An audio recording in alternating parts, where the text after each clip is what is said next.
वेदादिकीर्त्यं विभुं तन्मूलाक्षरयुक्तमेव सहजा नन्दं च वन्दे सदा यद्रोमवीवरेलिना अण्डानां कोटयः पृथक् तदक्षरं गुणातीतं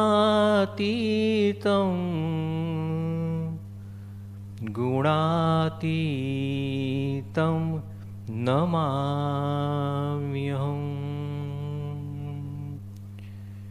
श्री स्वामीनारायण भगवाननी जय।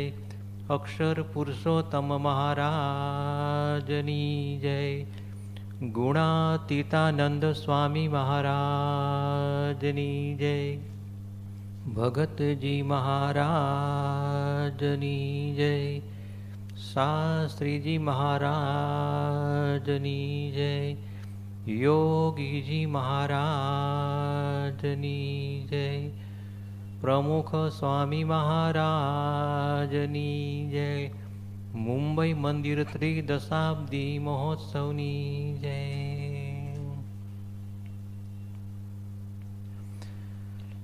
સ્વામિનારાયણ સંપ્રદાયની અંદર મહારાજના સાધુ સંતોએ અનેક શાસ્ત્રોની રચના આ રીતના કરેલી છે. સત્સંગી જીવન ગ્રંથ એ સ્વામિનારાયણ સંપ્રદાયમાં મહાશાસ્ત્ર તરીકે ઓળખવામાં આવે છે. અને આ ગ્રંથ શ્રીજી મહારાજે પોતે અક્ષરધામમાં પધાર્યા ત્યાં સુધી એમણે આ ગ્રંથ સાંભળેલો છે. સાથે સાથે આ ગ્રંથને મહારાજે મહાશાસ્ત્રની ઉપમા આપેલી છે. શાસ્ત્ર જુદું અને મહાશાસ્ત્ર જુદું. શાસ્ત્ર તો ટૂંકાણથી પણ આ રીતના એ સમજાવી દેતું હોય છે. એટલે મહાશાસ્ત્રમાં તો સંપૂર્ણ ઇતિહાસ વિગતો નોંધવામાં આવેલી હોય છે. તો સત્સંગી જીવન ગ્રંથને મહારાજે મહાશાસ્ત્રની ઉપમા આ રીતના આપેલી છે. બીજું કે આ ગ્રંથની અંદર શિક્ષાપત્રીનો પણ સમાવેશ આ રીતના આ ગ્રંથમાં થઈ જાય છે. તો સ્વામિનારાયણ સંપ્રદાયનો એન્સાઇક્લોપીડિયા કહી શકીએ, મહાન શબ્દકોશ કહી શકીએ એવો આ ગ્રંથ શતાનંદ સ્વામીએ તૈયાર કરેલો છે. સંપ્રદાયનું બંધારણ, નીતિ નિયમો, સંપ્રદાયના ઉત્સવો, સંપ્રદાયની વાતો, મહારાજના ચરિત્રો, ધર્મ, નિષ્કામ શુદ્ધિ, આ બધી જ બાબતો આ ગ્રંથની અંદર સમાવિષ્ટ કરવામાં આવી છે. તો તે ઉપરથી આપણને ખ્યાલ આવે કેટલો વિશાળ ગ્રંથ સતાનંદ સ્વામીએ તૈયાર આ રીતના કરેલો હશે. શાસ્ત્રીજી મહારાજના સમયમાં દર મહિને આ ગ્રંથની પારાયણ કરવામાં આવતી. જો આપણા અક્ષર ભવનમાં જે આપણું ભોંય તળિયું છે, સભા મંડપ છે, યજ્ઞપુરુષ વ્યાખ્યાન ખંડ, તો એ ખંડમાં શાસ્ત્રીજી મહારાજની કથા વાર્તા વાંચતી મૂર્તિ બેસાડવામાં આવી છે. હીરાલાલ ખત્રી નામના અમદાવાદના પેન્ટરે આ મૂર્તિ તૈયાર કરેલી અને બહુ પ્રાચીન જૂની મૂર્તિ આ ગણવામાં આવે છે. તો અમદાવાદ શહેરમાં જ્યારે આ કથા થયેલી સત્સંગી જીવન પારાયણની, ત્યારની આ કોપી એ હીરાભાઈ ખત્રીએ તૈયાર કરેલી એનો આ પુરાવો છે. તો શાસ્ત્રીજી મહારાજના સમયમાં દર મહિને આ ગ્રંથની કથા વાર્તા એ કરવામાં આવતી. તો સત્સંગી એટલે કે મહારાજના હરિભક્તો, અને જીવન એટલે કે મહારાજના ચરિત્રો એને જીવન તરીકે ઓળખવામાં આવે છે. જે માછલીનું જીવન એ પાણી છે અને પક્ષીનું જીવન એ આકાશ છે. એ મનુષ્યનું જીવન એ હવા, પાણી અને ખોરાક છે. તો સત્સંગીઓનું જીવન એ મહારાજના ચરિત્રો ગણવામાં આવ્યા છે. તો આ ગ્રંથ વગર આપણે ભાઈ રહી શકીએ તેમ નથી. તો શું આ ગ્રંથને કાયમ આપણે સાથે ફેરવવાનો? ઓફિસમાં ગયા હોય તો હારે લઈ જવાનો ચોપડાને. 5 ભાગનું આ મોટું વોલ્યુમ છે ભાઈ. તો બાથરૂમમાં ભેગો રાખવાનો, નાતા નાતા વાંચવાનો. ટ્રેનની ભરચક ગીર્દીમાં અને હારે ફેરવવાનું. પણ એવું નથી. ગ્રંથને ભાઈ હારે રાખવાની કોઈ જરૂર નહીં, પણ મહારાજની સ્મૃતિ, મહારાજના ચરિત્રો અખંડ સાથે રહેવા જરૂરી છે. તો અખંડ મહારાજને સંભાળવા માટે આ ગ્રંથ આ રીતના આપણે સંભાળવો વધારે જરૂરી છે. આ ગ્રંથ આપણને શું બતાવે છે? તો ધર્મના અંચળા હેઠળ એ સમયમાં અધર્મ ખૂબ ફાલ્યો ફૂલ્યો હતો. અને અધર્મ જ્યારે વ્યાપક બને ત્યારે માણસના ધર્મ નિયમ શિથિલ થવા માંડે છે. તો આ ગ્રંથ અસાધુઓને ખુલ્લા પાડનારો આ ગ્રંથ છે. જો કોઈ ધ્યાનથી આ ગ્રંથ વાંચશે ને તો 4થા પ્રકરણમાં સ્પષ્ટ મહારાજે લખ્યું છે કે સ્વામિનારાયણ સંપ્રદાયનો સાધુ હોય, પણ જો એ ધન રાખતો હોય કે ધન રખાવતો હોય તો એવા સાધુના મુખે કથા જો કોઈ ગ્રહસ્થ તમારા જેવો સાંભળે તો એ ગ્રહસ્થએ 1 મહિનો ચાંદ્રાયણ વ્રત કરવું જરૂરી છે. ચાંદ્રાયણ વ્રત મને ખબર હશે. એકમનો 1 કોળિયો, બીજના 2 કોળિયા, ત્રીજના 3 કોળિયા, એમ ચડતી કળાએ કોળિયા લેતા જવાનું. વદ પક્ષમાં 14 કોળિયા, 13 કોળિયા, 12 કોળિયા, છેલ્લે 2 કોળિયા, 1 કોળિયો નિર્જળા ઉપવાસ છેલ્લે. બહુ ભારે પડે આ તપ તો. આજે 1 કોળિયો ખાધો હોય ઉતરતી કળામાં ને કાલે સાવ ભૂખ્યા નિર્જળા રહેવું ને બહુ ભારે પડે. તો ગ્રહસ્થ જો આમાં કાંઈ ભૂલ કરે તો એને પણ આ વ્રત ફરજિયાત કરવાનું જરૂરી છે. બીજી વાત એ કોળિયા કેવા રાખવા જોઈએ. ઘણા કોળિયા બનાવે, લાડુ છાપ કોળિયા, એ કોળિયા કહેવાય કે લાડુઓ કહેવાય? તો એ પણ મહારાજ સમજાવે છે આપણને, સતાનંદ સ્વામી, એ મહારાજ કેવા કોળિયાની આપણને વાત કહેવા માગે છે. તો લીંબુની સાઇઝના કોળિયા, જેવડું લીંબુ હોય લીંબુની સાઇઝના કોળિયા લેવાના. લીંબુ પાછા 2 પ્રકારના, સાદા લીંબુ અને ગદ્દા લીંબુ. એટલે ગદ્દા લીંબુ આવે છે મોસંબી જેવા, એવા નહીં ચાલે પાછા ભાઈ. મધ્યમ કદના લીંબુ લેવાના. એ સાઇઝના લીંબુની સાઇઝના કોળિયા આ રીતના લેવાના ને ચાંદ્રાયણ વ્રત કર્યું એમ કહેવાય. જો આપણા કેટલાક સંતો આ વ્રત આજે કરે છે, યજ્ઞ સ્વરૂપ સ્વામી છે, અમારે શ્રેયસ સાધુ સ્વામી છે, એ 5-7 સાધુ એવા છે કે આવી રીતના કોળિયા વ્રત કરે છે. તેમાં બધા પ્રકાર હોય છે. 4 કોળિયા બપોરે, 4 કોળિયા સાંજે. પછી વચ્ચે મુખવાસ ફાંકવાનો નહીં, ફ્રૂટ લેવાનું નહીં, જ્યુસ પીવાનું નહીં. આ પણ વ્રત છે ને. તો આ પણ સંતો વ્રત આજે કરે છે. સંતો વ્રત કરે બરાબર છે, પણ તમારા જેવા સંસારીઓ પણ આ વ્રત કરવું પડે જો આમાં ભૂલ થઈ જાય તો. તો અહીંયા વિચાર કરીએ કે મહારાજના ચરિત્રો સાંભળવા, એની કથા વાર્તા કરવી, મનન કરવું એ સત્સંગી જીવનનો સારાંશ ગણવામાં આવ્યો છે. તો અહીંયા વિચાર એ કરવાનો છે કે અવકાશમાં તરતા પૃથ્વી નામના નાના ગોળા ઉપર હજુ પણ થોડીક શાંતિ આપણને જોવા મળે છે ખરી. જો આપણા અભિષેક મંડપમાં નાના મોટા હિંડોળા યુવાનો યુવતી બાળકોએ તૈયાર કરીને ત્યાં મૂક્યા છે. બધાએ દર્શન કરવા જેવા છે કે આ રીતના બહુ હળવાશથી ભક્તિપૂર્ણ હિંડોળા યુવાન યુવતીઓ તૈયાર કર્યા છે. એમાં એક હિંડોળો એવો બનાવ્યો છે, વેસ્ટમાંથી બેસ્ટ. જે નકામી વસ્તુ હોય ને, ઘાસ હોય, કંતાનો ટુકડો હોય, સાઠીકડા હોય, માટી હોય, એ બધી વસ્તુઓમાંથી પૃથ્વીનો ગોળો બનાવ્યો છે. નીચે લખ્યું છે કે આ પૃથ્વી છે, આ પૃથ્વી છે, એવું એના પર નીચે પાટીઓ માર્યું છે. તો પૃથ્વીના એ ગોળામાં મહારાજની મૂર્તિ હિંડોળામાં ઝૂલતી બતાવવામાં આવી છે. તો પૃથ્વીના નાના અમથા ગોળામાં હજુ પણ થોડી ઘણી શાંતિ આપણને જોવા મળે છે.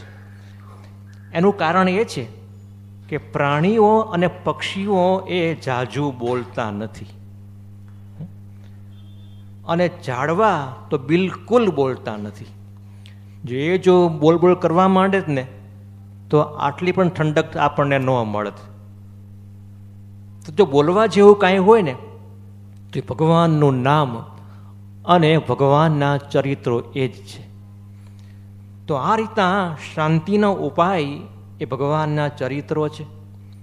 એ જેટલા આપણે સંભાળીએ, એની ગાથાઓ આપણે ગાઈએ, વર્ણન કરીએ, મનન કરીએ, તો એટલી અંતરમાં આપણને શાંતિ આ રીતના વર્તે છે. બીજું કે આપણને ભગવાનની કથા જાજી યાદ રહેતી નથી. હમણાં જેમ વાત કરી શ્રી સેતુ સ્વામીએ કે 3 દિવસ આપણે યોગી ગીતા સાંભળી, 3 દિવસ આપણે સાર સિદ્ધિની કથા સાંભળી, પણ કેટલી કથા ભાઈ આપણને એમાંથી યાદ રહી છે. અત્યારે પ્રમુખ સ્વામીજી વર્ષોથી અહીંયા આગળ મુંબઈ આવતા રહ્યા છે. 40 વર્ષથી બાપાની કથા હું અહીંયા સાંભળું છું. તો લગભગ બાપાએ 40 વર્ષમાં 800 વખત પ્રમુખ સ્વામીજી અહીંયા કથા કરી છે. એ 800 પ્રવચન મેં બાપાના મુખે લાઈવ અહીંયા સાંભળ્યા છે. જો આપણને યાદ છે કે બાપા પ્રથમ તો અહીંયા બહુ મહિનો રોકાતા, જૂના અક્ષર ભવનમાં, નવા અક્ષર ભવનમાં. રોજ સવાર સાંજ સંતો કથા વાર્તા કરતા. સવારના 8 થી 9 બાપા કથા પોતે કથા કરતા. કોઈ નાના સંત કથા વાર્તા વાંચતા હોય વચનામૃત, ને બાપા એના ઉપર નિરૂપણ કરતા. સાંજની કથામાં હરિલીલામૃત વંચાતું ને બાપા પોતે નિરૂપણ કરતા. આ બધું જ રેકોર્ડિંગ પણ કરવામાં આપણે ત્યાં આવ્યું છે. પણ વિચાર કરીએ કે એમાંની કેટલી કથા ભાઈ આપણને યાદ રહી છે આજે. તો લગભગ ભગવાનની કથા વાર્તા આપણે યાદ રાખવાની કોશિશ કરતા નથી, અને એટલે આપણને આ ભગવાનની કથા વાર્તા યાદ પણ રહેતી નથી. તો ભગવાનની કથા વાર્તા યાદ રાખવી કઠણ છે, પણ ભગવાનના જે ચરિત્રો છે ને એ યાદ રાખવા સહેલા છે. જો એ વિચાર કરીએ કે પ્રમુખ સ્વામીજીએ આપણને કેટલા બધા ચરિત્રો અહીંયા કરી બતાવેલા છે. જો આપણા નવા અક્ષર ભવનમાં બાપા પહેલા માળે સાંજના રોજ કથા વાર્તા કરતા. એક વખત પ્રમુખ સ્વામીજીએ જોધા ભરવાડની વાત આપણને કહેલી કે જોધો નામનો ભરવાડ હતો અને દાદા ખાચરની ગાય ભેંસોને તે સાચવતો. એક વખત એવલ બાપુનું શ્રાદ્ધ હતું અને દરબારમાં દૂધપાક બનાવવામાં આવેલો.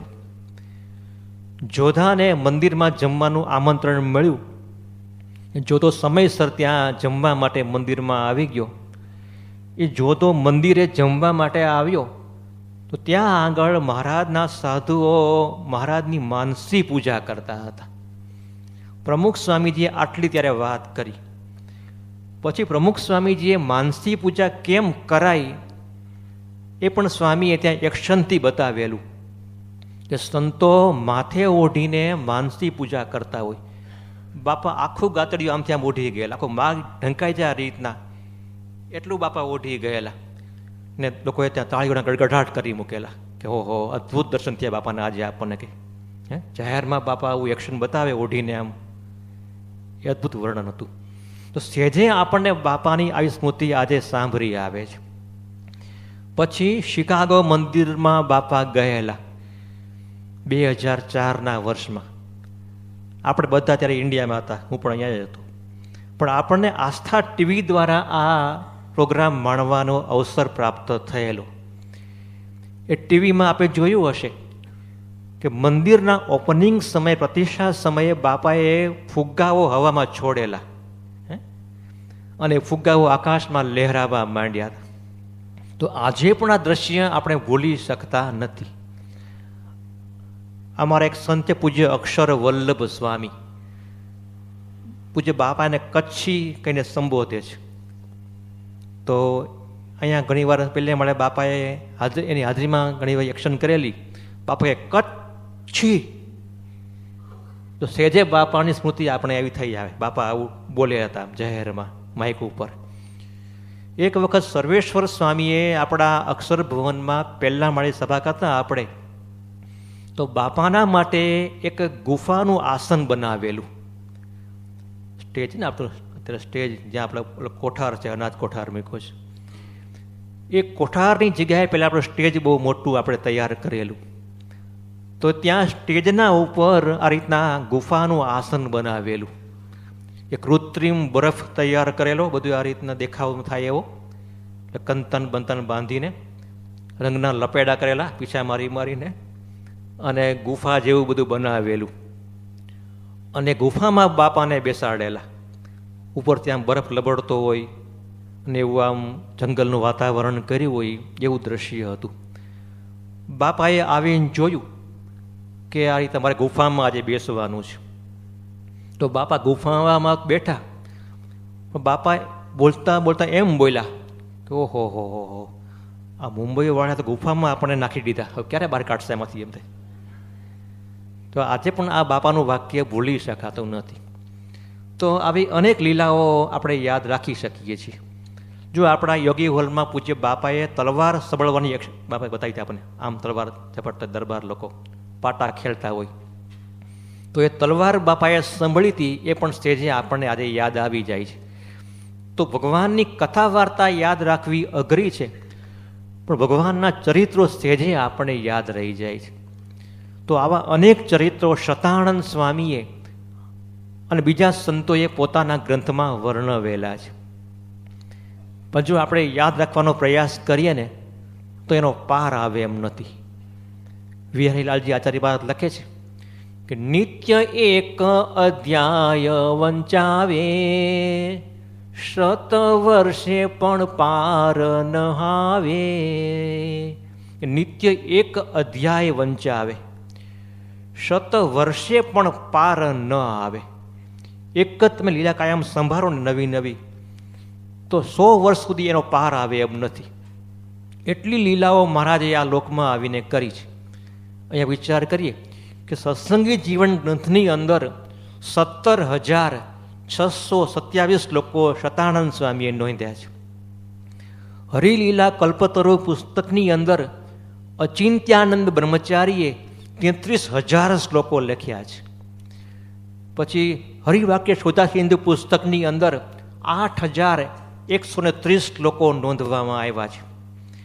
હરિદિગ્વિજય પુસ્તકની અંદર 4,250 શ્લોકોનો આ ગ્રંથ છે. તમે જુઓ કે હરિચરિત્ર ચિંતામણી 3 ભાગનું આ પુસ્તક છે. હરિચરિત્રામૃતસાગર 12 વોલ્યુમનું આ પુસ્તક છે. સ્વામિનારાયણ ચરિત્ર ચિંતામણી, તદ્રૂપાનંદ સ્વામીની વાતો, ભયાત્માનંદ સ્વામીની વાતો, અક્ષરાનંદ સ્વામીની વાતો, અદ્ભુતાનંદ સ્વામીની વાતો, જો બધું નોંધવા બેસીએ ને તો હજારોની સંખ્યામાં મહારાજના ચરિત્રો આપણને સાંભળવા જોવાના મળે છે. પણ આપણે એનો અભ્યાસ ક્યારેય કરતા નથી અને આપણે યાદ રાખવાનો કોશિશ પણ આપણે કરતા નથી. બીજું કે સદગુરુ મુક્તાનંદ સ્વામીએ આ ગ્રંથની 9 અધ્યાયમાં તો પ્રસ્તાવના લખી છે. પ્રસ્તાવના હોય ને, શરૂઆતમાં લખે 2 બોલ, એ કંઈ બહુ લાંબા ન હોય. મારા 4 પુસ્તકો બહાર પડ્યા છે બાપાના આશીર્વાદથી. તો એ 4 પુસ્તકોમાં ગુલાબદાસ બ્રોકર છે, હરીન્દ્રભાઈ દવે છે, મકરંદ દવે છે, રઘુવીરભાઈ ચૌધરી છે, એ લોકોએ પ્રસ્તાવના લખી છે. પ્રસ્તાવના લખવી એક કળા છે. બહુ ઓછા શબ્દોની અંદર આખો સારાંશ પુસ્તકનો એમાં સમાવી લેવાનો હોય છે. તો મુક્તાનંદ સ્વામીએ આ રીતના પદ્યની અંદર 9 અધ્યાય સુધી તો આની પ્રસ્તાવના ગ્રંથનું મહાત્મ્ય વર્ણવ્યું છે.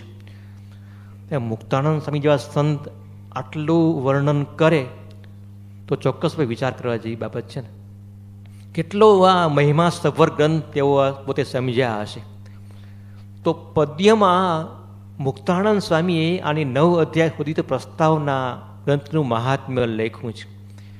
જો આપણે ત્યાં 2 પ્રકારનું સાહિત્ય હોય છે, ગદ્ય અને પદ્ય. ગદ્ય એટલે કે વચનામૃત છે, સ્વામીની વાતો છે એને ગદ્ય સાહિત્ય તરીકે ઓળખવામાં આવે છે. અને પદ્ય સાહિત્ય એટલે શું? તો હરિલીલામૃત, હરિલીલા કલ્પતરુ, સત્સંગી જીવન, શ્રીમદ ભગવદ્ ગીતા, ભાગવત, રામાયણ, મહાભારત, આ ગ્રંથોને આ રીતના પદ્ય ગ્રંથ તરીકે ઓળખવામાં આવે છે. તો ગદ્ય એટલે કે વાંચી શકાય એવું એક ગદ્ય કહેવાય, અને કવિતાના રૂપમાં જે હોય ગાઈ શકાય એવું એને પદ્ય કહેવામાં આવે. તો ગદ્ય કરતાં પદ્યનું આયુષ્ય હંમેશા લાંબુ હોય છે. એનું કારણ એ છે કે એ પદ્ય એ ગાઈ શકવાની એક કળાને કારણે લોકોને જલ્દી યાદ રહી જાય છે. જો કોઈક પાઠ હોય ને તો તમે જો એને ટૂંકાણથી એ જરાક આમ પદ્યમાં લઈ લો ને તો જલ્દી આપણને યાદ રહી જાય. જેમ કૃષ્ણ ભગવાનને આ રીતના દેવકીમાં જગાડતા, ગોકુળિયામાં ગોવાળો જગાડતા તો વર્ણન લાંબુ થાય, પણ જો એને પદ્યમાં લેવામાં આવે કે જાગ અને જાદવા કૃષ્ણ ગોવાળિયા તુજ વિના ધેનુમાં કોણ જાશે, તો 4 જ કડીમાં ભગવાનના ઉત્થાનનું વર્ણન નરસિંહ મહેતાએ કરી આપ્યું આપણને. તો ગદ્ય કરતાં આ પદ્ય એ લાંબુ ટકે છે. તો શા માટે ભાઈ મુક્તાનંદ સ્વામીએ 9 અધ્યાય સુધી આ પ્રસ્તાવના આ રીતે લાંબી લખેલી હશે? તો એમ કહેવાય છે કે મુમુક્ષુઓને આ શાસ્ત્ર કેટલું મહાન છે એનો ખ્યાલ આવે એ માટે મુક્તાનંદ સ્વામીએ લંબાણથી પ્રસ્તાવના આ લખેલી છે.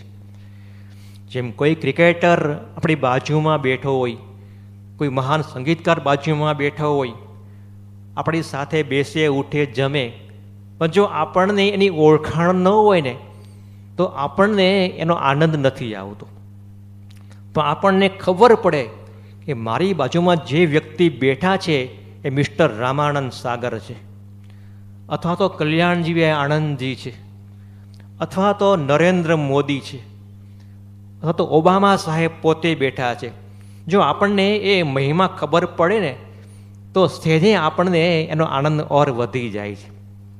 તો આ દ્રષ્ટિએ મુક્તાનંદ સ્વામીએ પ્રસ્તાવના લંબાણથી એટલા માટે લખી છે કે મુમુક્ષુઓને સહેજે આ પુસ્તકનો મહિમા અંતરથી સમજાઈ જાય. તો આ રીતના વિચાર કરીએ તો પ્રથમ દ્રષ્ટિએ આ પુસ્તક આપણે સામાન્ય પુસ્તક જેવું લાગે, પરંતુ વિચાર કરીએ ને તો એ સામાન્ય લાગે ને તો આપણને એને વિશે પૂજ્ય બુદ્ધિ એવી થતી નથી. એ વાંચનમાં બી મન આપણું આ રીતના બેસતું નથી. જ્યારે આપણને મહિમા સમજાય કે માત્ર પુસ્તક નહીં પણ ભારત દેશનું આ મોટું મસ્તક છે, ત્યારે આપણે ખ્યાલ આવે કે આવો મહિમાવંતો આ ગ્રંથ શતાનંદ સ્વામીએ દયાથી આપણને તૈયાર કરી આપ્યો છે. જેમ સાચા હીરાની પરખ કરવી હોય તો ગામડીઓ કરી શકે? એ તો ભાઈ પ્રસાદ ચેમ્બરમાં જવું પડે, અથવા તો બેલ્જિયમ જેવા દેશમાં જઈએ તો સાચા હીરાની ઓળખ આપણને થઈ શકે. એમ આવા ઉત્તમ ગ્રંથનો મહિમા સમજવો હોય ને તો મુક્તાનંદ સ્વામી જેવાને આપણે જરાક સેવા સમાગમ કરી અને કથા સાંભળીએ તો સહેજે આપણને આ ગ્રંથનું મહિમા મહાત્મ્ય આ રીતના સમજાય છે. તો મુક્તાનંદ સ્વામી આપણને ગ્રંથનું મહિમા સમજાવતા કહે છે કે એક વખત મહારાજના અંતર્ધાન થયા પછી લગભગ 6 મહિના વીતી ચૂકેલા, અને પહેલી વખત ગઢપુરમાં વિરાટ સભાનું આયોજન કરવામાં આવેલું, અને એ સભાની અંદર બંને દેશના આચાર્યો, આચાર્ય રઘુવીરજી મહારાજ અને આચાર્ય અયોધ્યા પ્રસાદજી મહારાજ, એ બંને પ્રથમ આચાર્યોની હાજરીમાં 500 સાધુઓને બોલાવવામાં આવ્યા. એ 500 સાધુઓ એક લાઈનમાં બધા કથા સાંભળવા બેઠેલા. ઊંચા આસને બંને આચાર્ય મહારાજો બેઠેલા. એવામાં શતાનંદ સ્વામીનું આગમન થાય છે. શતાનંદ સ્વામી એક એવા વિદ્વાન સાધુ હતા.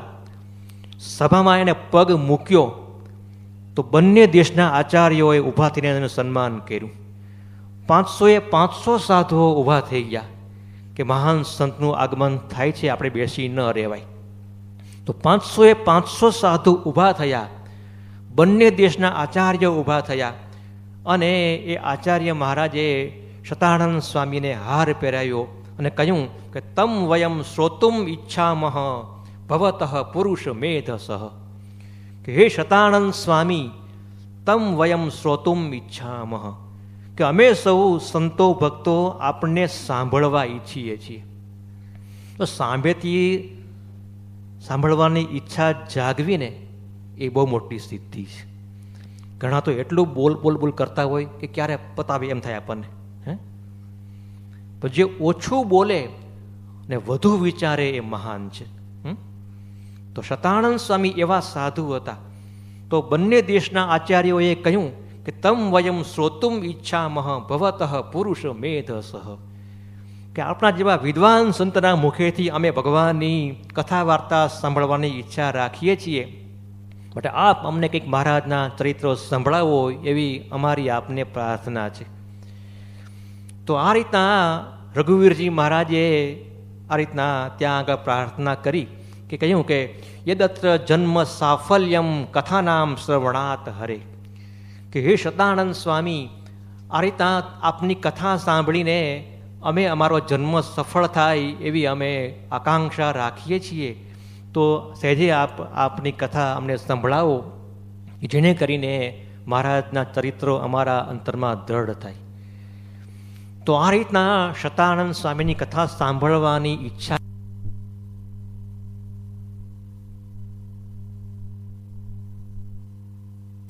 બંને દેશના આચાર્યોએ અને 500 સાધુઓએ એ ટાઈમમાં કરેલી. જો ભગવાનના ચરિત્રો સાંભળવા અને એની કથા વાર્તા કરવી એ સંપ્રદાયની અનોખી એક પ્રણાલિકા છે. સ્વામીએ વાતોમાં લખ્યું છે કે જ્યારે ભગવાનની કથા આપણે સાંભળતા હોઈએ છીએ એ સમયે નવરા બેઠા છીએ એમ નહીં માનવાનું. નવરા બે જાતના, ગુજરાતી નવરો જુદો અને મરાઠી નવરો જુદો. બરાબર સમજી ગયા બધા ભાષામાં? એ નવરો મરાઠી હોય કે ગુજરાતી હોય, નવરો એ નવરો જ હોય છે. તો આ રીતના કે છે કથામાં બેઠા હોઈએ ત્યારે નવરા બેઠા છીએ એમ ન માનવું. કરોડ કામ કરીએ છીએ એમ માનવું. 184 જમપુરી ત્યાં લીટા તાણીએ છીએ એમ આપણે માનવું. તો ભગવાનની કથાનું આટલું બધું મહાત્મ્ય શાસ્ત્રોમાં વર્ણવવામાં આવ્યું છે. જૂનાગઢની અંદર એક હરિભગત 500 રૂપિયા સ્વામીને ત્યાં ભેટમાં આપીને ચાલી ગયા. સારું કહેવાય, એ ટાઈમમાં 500 રૂપિયા આપવા એટલે કોણ આપે? તો સ્વામીએ ખાસ નોંધ લીધી કે પેલા ભક્ત 500 રૂપિયા આપીને ગયા છે ઠાકોરજી માટે. પણ સ્વામી એટલું બોલ્યા કે 500 રૂપિયાની જો રીતના બાજરો ભેળો કરીને જો રસોઈ કરીને જમ્યા હોત ને, કથા સાંભળી હોત ને, તો વધારે સમાસ થાત. તો સ્વામીને મન રૂપિયા કરતાં કોઈ કથા સાંભળે એનું મહાત્મ્ય વધારે છે. તો આ રીતના સ્વામીએ કથા વાર્તાની બહુ સરસ પ્રણાલિકા આપણે સંભળાવી છે. તો ભગવાનની કથા જેટલી ધ્યાનથી આગ્રહથી સાંભળીએ ને એટલી ભગવાનની કથા અંતરમાં આપણે ઉગતી હોય છે. તો કથા સાંભળતી વેળાએ જો જ્યાં ત્યાં ડાફોડિયા મારીએ, મનને જ્યાં ત્યાં રખડાવતું મૂકીએ, તો ભગવાનની કથા અંતરમાં ક્યારેય ઉતરતી નથી.